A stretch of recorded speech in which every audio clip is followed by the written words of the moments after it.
Bienvenido a techforsourcing.com. Me alegro de verte por aquí. Bien, bien hallado, bien hallado. Bueno, muy bien. Alejandro Ramos es experto en gestión de compras. Tiene su propio proyecto, Pymes de Compras. Lo podéis ver también en las redes sociales. Ujú. Bueno, pues es una persona muy activa tanto en la difusión como la divulgación de las buenas prácticas y de la gestión de compras. Bueno, Alejandro, si te parece, entramos a hablar de lo que tú eres experto, que son, bueno, pues esos momentos que no son tan buenos en los departamentos de compras y que hay que actuar rápido, con visión, ¿vale? Vale, sí, sí. O sea, por dar contexto, porque al final esto siempre pregunta mucho a la gente, ¿no? O sea, hay una cierta concepción de que comprar es relativamente fácil, porque como tú eres el que tiene la decisión, ¿no? Y la pasta, esto es muy fácil y al final lo único que tienes que hacer es ver tres ofertas y escoger la mejor. Cuando hay mercados largos, vamos a hablar hoy más de productos que de servicios, pues los servicios son un poco particulares, ¿no? En productos, tanto en materia prima, embalajes o suministros, sea lo que sea, cuando hay mercados largos, y cuando hablamos de largos es cuando la oferta supera la demanda, pues puede funcionar eso, ¿no? Puede ser que vengan a ti las empresas deseando venderte porque tienen un stock o porque tienen una situación particular. Si aún encima tienes precios estables, es decir, si lo único que tienes que hacer es comparar tres ofertas de 12 meses de validez del precio y un material fácilmente comparable, bueno, pues puedo estar de acuerdo con que algunas personas piensan que comprar es fácil, ¿no? Pero vamos a hablar de lo que ha pasado en los últimos 18 o 16 meses, que ha sido un poquito distinto a eso, ¿no? Vamos a hablar de volatilidad, vamos a hablar de mercados en los que no había producto, para un producto eh, muy, muy difícil de conseguir, de roturas de contratos, bueno, de comprar en entornos convulsos, ¿no? Que parece que se han acabado, que yo no lo tengo tan claro, no quiero ser pesimista ni mucho menos, pero no tengo claro digamos que los factores estructurales que nos llevaron a la situación tanto de 2021 como de 2022 que realmente hayan pasado, sobre todo los referentes a la energía, ¿no? Que está ahí un poco en el fondo de todo.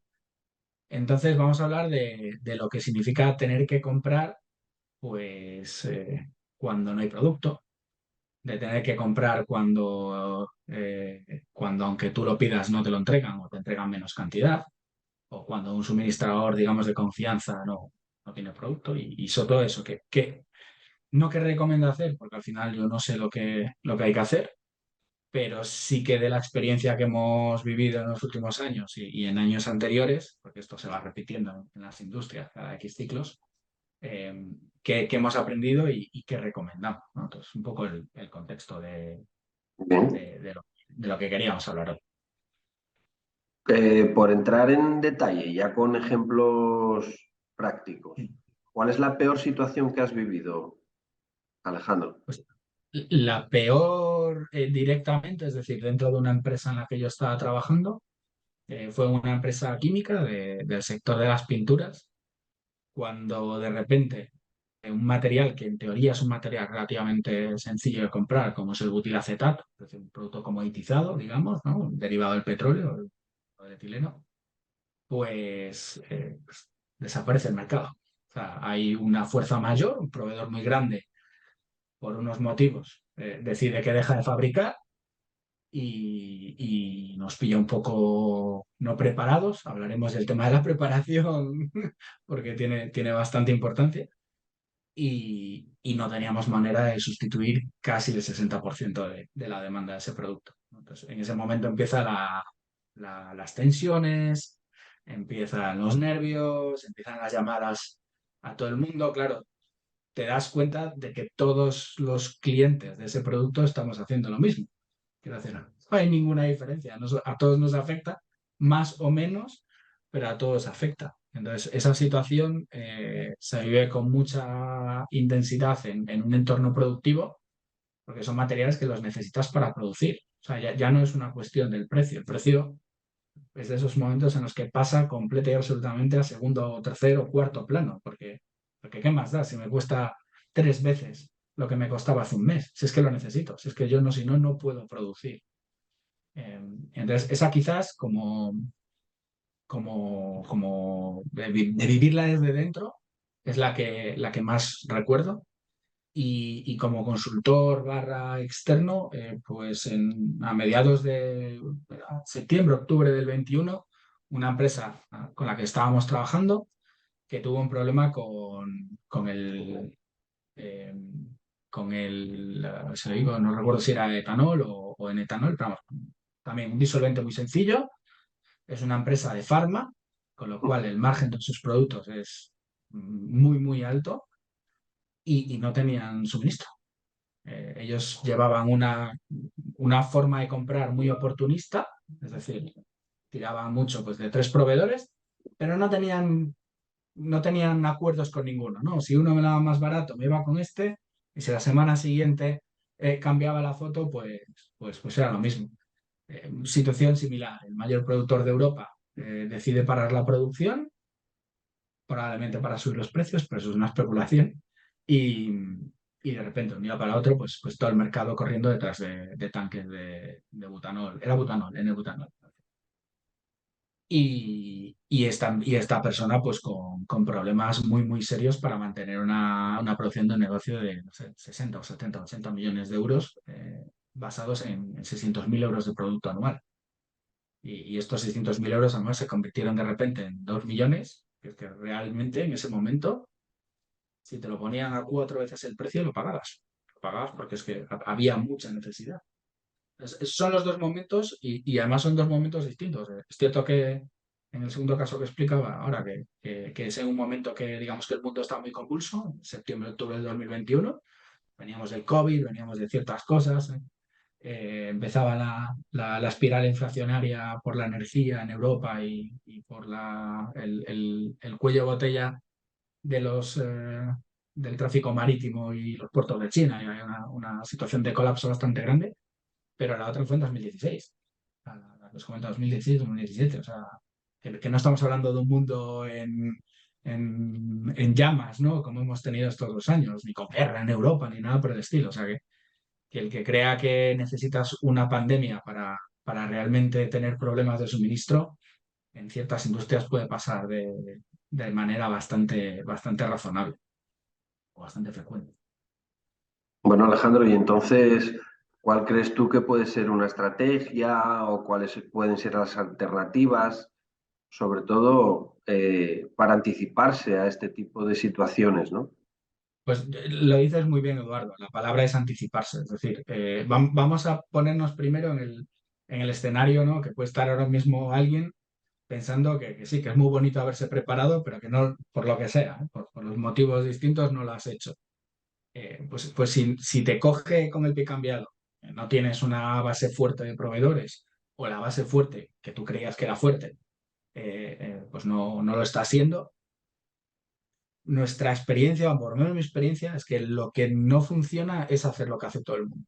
O sea, si todo el mundo va gritando y va llamando por una cisterna o por un IBC, o sea, cambia, busca la otra manera y cuando hables con un proveedor te tocará sacrificar futuro por presente. Es decir, pues firma un contrato de 3 o 4 años, compromete volúmenes, paga más.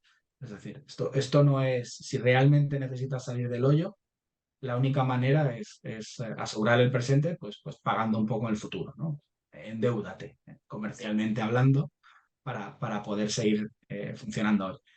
Si no, si vas a ser uno más, ya dependes de lo que yo llamaría el factor suerte. Y es que seas el primero en llamar o el octavo. Y eso te puede salir una vez bien.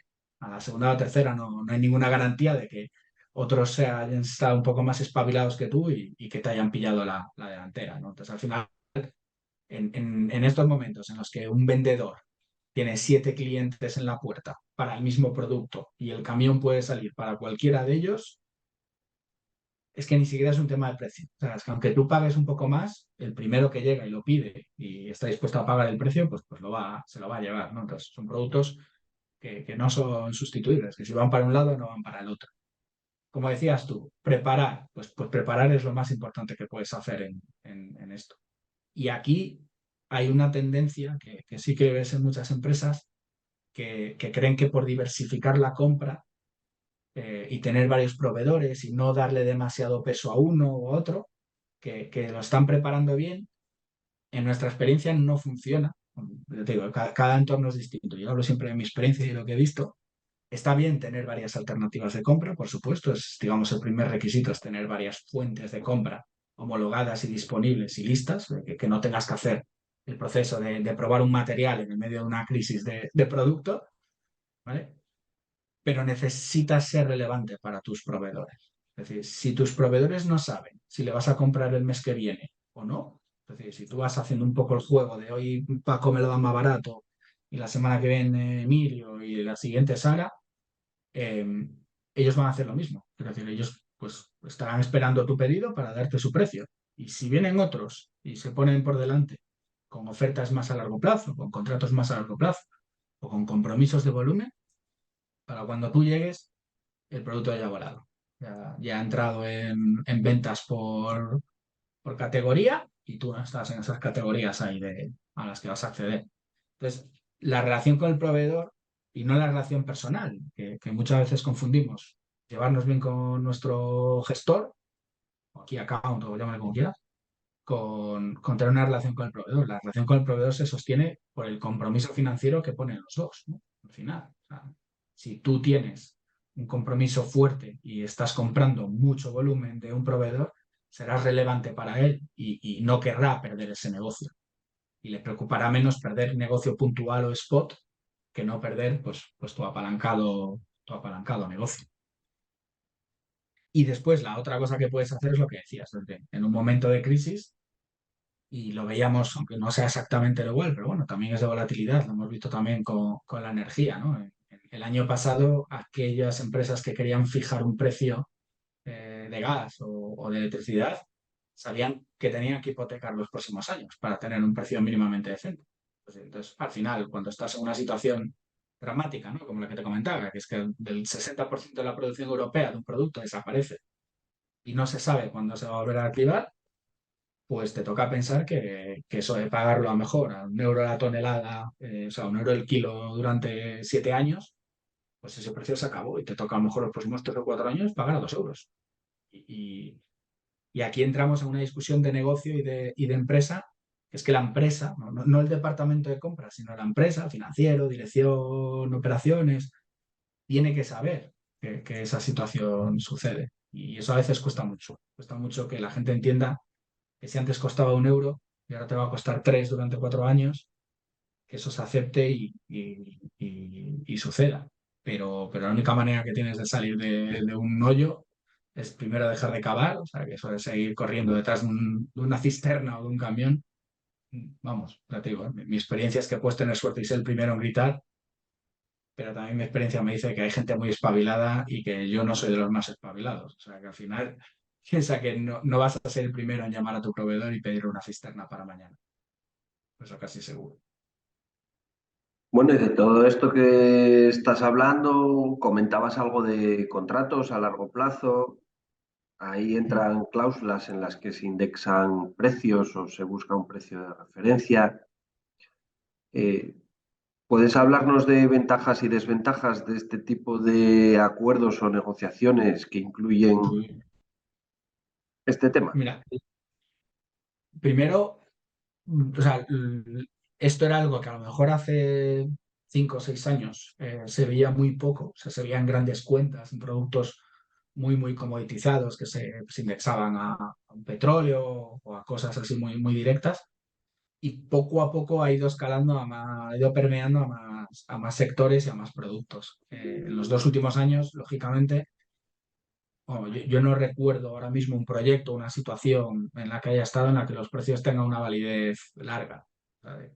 Eso de que alguien te ofrezca por una materia prima o por un embalaje o incluso por tornillos, por poner un ejemplo, ¿no? O por pallets de madera, los precios cambiaban, si no eran semanalmente, mensualmente, desde luego. Entonces, a partir de ahí, de ese momento en el que la volatilidad se impone, pues la ventaja que puede tener un precio referenciado, indexado, formulado, llámale como quieras, desde un precio que varía en función de otro parámetro, es la tranquilidad que tienen ambas partes de que la relación está definida. ¿vale? Que tú sabes lo que va a pasar, cuando suba ese precio, te sube el tuyo, y cuando baja ese precio, te sube o sea, te baja el tuyo. Eh, Curiosamente, sigue generando mucha desconfianza y mucha incertidumbre, ¿no? Porque la gente piensa que, claro, que si yo no puedo hacer nada para que mi precio deje de subir porque el mercado está subiendo, pues al final me da igual. Aquí hay dos puntos que hay que tener en cuenta, ¿no? O sea, cuando tú referencias un precio, o indexas, o formulas, o llámale como quieras, cuando tu precio depende de otra cosa, ¿vale? Puede depender de algo que se utiliza para producir esa cosa, como ejemplo, es decir, yo indexo un contrato de combustible, ¿vale? Por ejemplo, de combustible para transporte y lo indexo al petróleo, ¿vale? ¿Por qué lo indexo al petróleo? Porque el combustible es un derivado directo, el gasoil, el fuel o la gasolina es un derivado directo del petróleo. Está súper probado que cuando sube el precio del petróleo, sube el precio del combustible y cuando baja, baja. Exactamente. Eso, algunos dicen que suben ascensor y bajan escaleras, pero bueno, pero más o menos en entornos industriales sí que lo puedes asimilar. Y la otra opción es le indexo a un mercado, es decir, pues aprovecho la fuente del Ministerio de Transporte que habla del precio del gasoil en España, o lo Ujú. indexo a Platts, al fuel oil o al gasoil europeo o lo que sea. Entonces, cualquiera de las dos versiones tiene sus ventajas y sus inconvenientes. Normalmente las materias primas básicas como el petróleo, el etileno o este tipo de productos primarios son más estables y los productos más de mercado son más oscilantes. Y hay una opción que para mí es la mejor siempre, que es más difícil de construir, que es una parte de cada, ¿no? Es decir, que una parte de mi precio dependa de lo que a ti te cuesta producir y que la otra parte dependa de qué está haciendo el mercado con la oferta y la demanda, ¿no? de mi producto.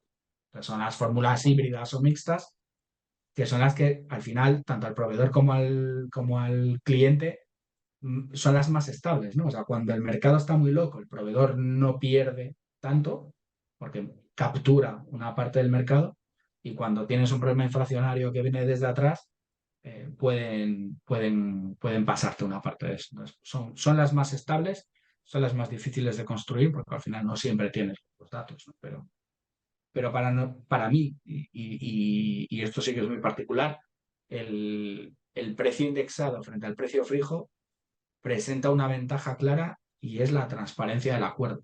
Al final, la persona que te está haciendo ese contrato te rompe sus costes, te ayuda a ver que... Y funciona en distribución también, ¿eh? El coste al que compro, y el coste al que vendo y el margen de mi valor añadido.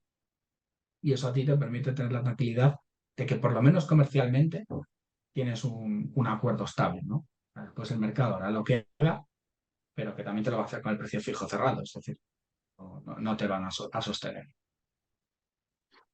Muy bien, muy interesante. Y me ha gustado esa puntualización de la transparencia en los acuerdos, que es que hay veces que los compradores estamos luchando ahí por el último céntimo, ¿no? Y, y siempre, siempre podré negociar mejor, siempre fomentaré la competencia para... Y hay veces, bueno, pues que se busca la estabilidad porque estás en un sector que también la necesita para atender a sus clientes. Claro, es que al final no nos damos cuenta, pero muchas veces perseguimos lo mismo, el proveedor y el cliente, ¿no? Al final el proveedor tiene una necesidad, que es vender su producto. Y Ujú, también necesita un forecast y una previsión de precios también, ¿eh? O sea, no viven en un mundo completamente distinto. Sus financieros también le dicen, oye, pero en vez de cuánto vas a pagar, pues cuánto vas a cobrar el mes que viene por ese ujú, producto, ¿no? Entonces, cuesta y hay entornos y sectores en los que es más fácil hablar de contratos de libro abierto. Aquí, por ejemplo, en España es muy famoso Mercadona con sus interproveedores y su concepto de libro abierto y han tenido mucho éxito. Ha habido también luces y sombras, ¿eh? O sea, ha habido ejemplos bastante sangrantes, pero al final el propósito de desglosar esa transparencia ujú. es que ambas empresas se sientan cómodas. O sea, yo siempre pienso que un acuerdo con un proveedor y sobre todo en tiempos difíciles, ¿vale? En los que ellos también tienen su problema, que tú no lo ves, claro, a ti te da igual. Yo compro gasoil para mis camiones porque tengo una flota y necesito alimentar ese gasoil para que funcione, pero que la distribuidora de gasoil lo está comprando a unos precios, el fabricante o el productor o el destilador o el que refina el gasoil también tiene unos precios oscilantes, y todo eso, cuanto más transparente sea, más fácil es encontrar acuerdos. Dicho lo cual, hay una parte que hay que decir claramente, es necesitas mantener la competitividad, ¿no? Es decir, de alguna manera, sea comparando spot o sea haciendo algún tipo de seguimiento, tú necesitas saber que el precio que te está repercutiendo ese proveedor es bueno. O sea, que aquí también pasa a veces que como tiene no sé, los 50 céntimos por litro garantizados, porque a ti te pasa el sobrecargo, pues se relaja, ¿no?, en la compra y ya le da igual si lo compra a 25 o a 30 céntimos porque él sigue ganando 50 céntimos por litro. Bueno, ahí hay que mantener esa presión del mercado siempre. O sea, el mercado tiene que ser tu referente, tengas un precio fijo o tengas un precio indexado, formulado o referenciado. Bien, ¿y cómo podemos asegurar esta relación con proveedores fuertes? Lo que hablamos antes, lo primero que tienes que hacer es asegurarla antes de que pase nada. O sea, no esperes a estar en una situación complicada o de desventaja o de necesidad, porque claro, ahí ya tus opciones, sobre todo tu tiempo, se reduce significativamente. Y tiempo igual a posibilidades. O sea, cuanto menos tiempo tienes, menos posibilidades vas a tener. Y después dos cosas que mencioné brevemente, pero ahondamos un poco en ellas. Una es la relevancia, ¿no? O sea, si tú al final tienes, voy a poner un escenario un poco absurdo, ¿no? Pero tú tienes 10 proveedores y cada uno tiene el 10%, ¿no? En un escenario un poco, yo digo, absurdo, pero vamos, pero creo que ilustra el propósito. Claro, si un proveedor deja de vender el 6%, es que a lo mejor ni se entera, ¿sabes? A lo mejor tú ese mes no le haces el pedido, igual ni se entera de que no se lo has pedido. Igual tarda 3 o 4 meses en darse cuenta, porque es un volumen tan pequeño en la cartera de ese vendedor o ese gestor de cuentas que ni se da cuenta. Entonces, tú ahora mismo no eres nadie para esos proveedores. Si tú tienes el 80 o el 90%, por poner un extremo también, ¿eh? O sea, nos vamos de un extremo al otro, o tienes el 100% en un proveedor, que nunca lo recomendaría, porque siempre estás a un pasito del desastre operativo, pero si tienes mucho peso en el otro, claro, si tú dejas de comprar a ese proveedor sí lo va a notar, ¿vale? Incluso aunque sea un proveedor muy grande, sí lo va a notar.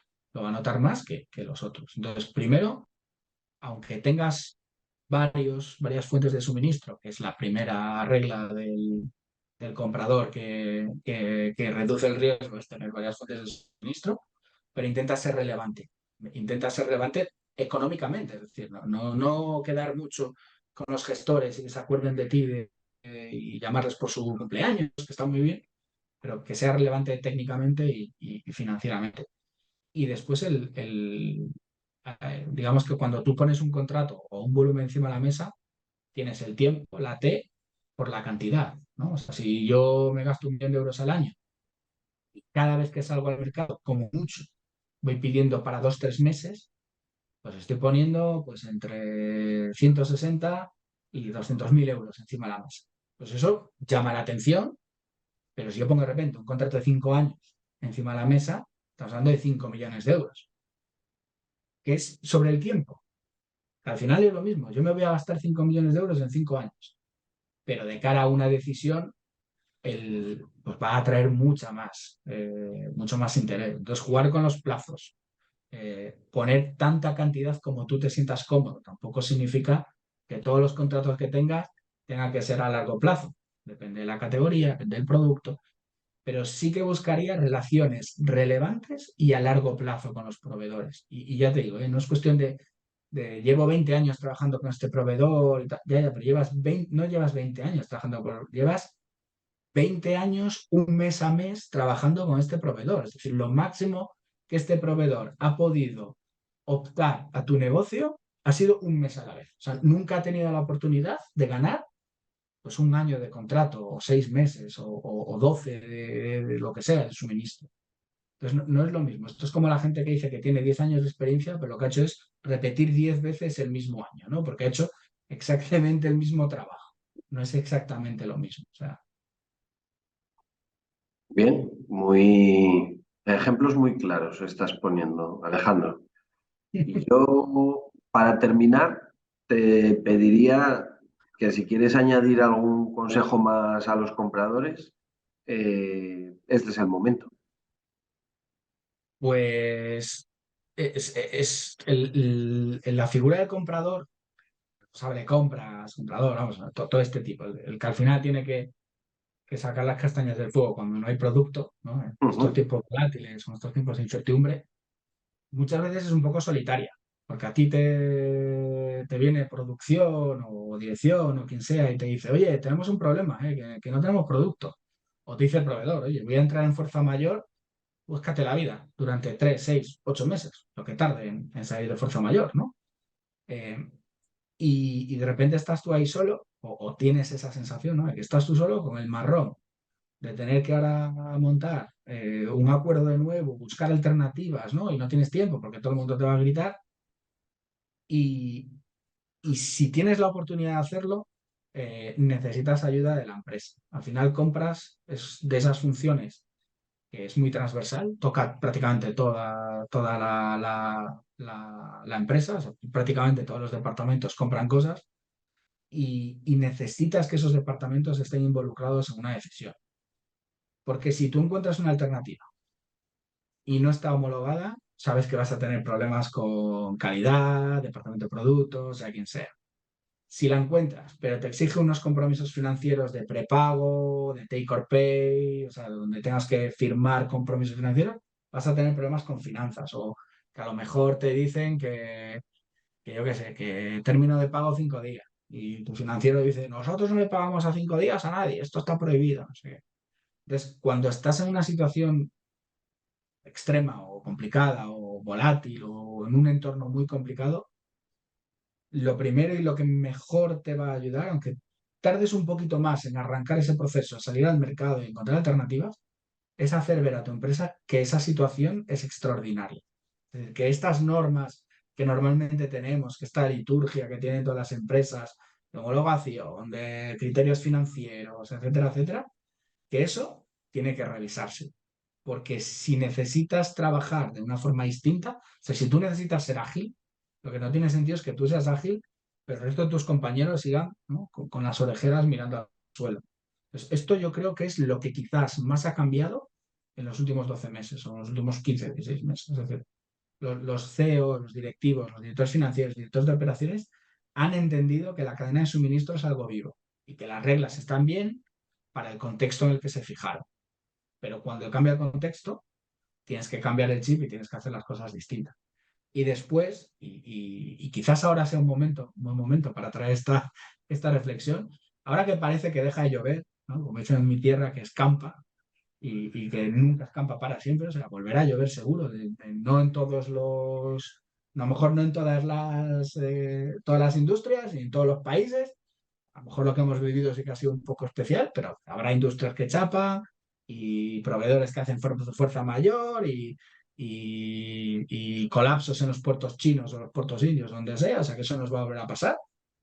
Ahora quizás es el momento de invertir en esas relaciones, ¿no? Y está bien y es necesario tener una relación personal, pero cuando hablemos de relación en compras hay que mirar la balanza financiera. Es decir, hay que mirar cuánto se juega mi proveedor en mis productos y cuán relevante voy a ser yo, tanto en Ujú. plazo, ¿no?